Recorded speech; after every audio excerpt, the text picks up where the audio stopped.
Teka lang. Okay lang, masaya. Kayo po, magkain na po kayo. Kakatapos ko lang din eh. Oh, ba't wala kang kanin? Uy. Siguro Naubusan po ako kayo. Oh? Ba't nakabusan? Alam ko marami pa dun.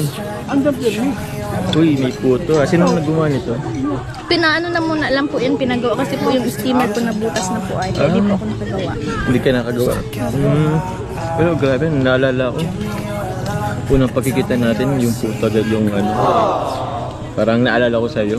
Di ba? Naalala mo yun? Tapos yun nga, wala nga akong pambayad yun.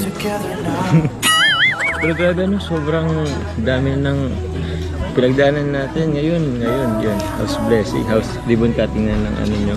Bilis na po. Ang bisang panahon. Dati dun pa tayo sa ano, malapit sa dagat.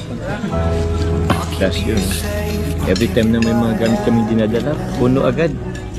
Pero ngayon, grabe, sobrang laki. Dami ring ano eh, gamit. Punong-puno ng gamit.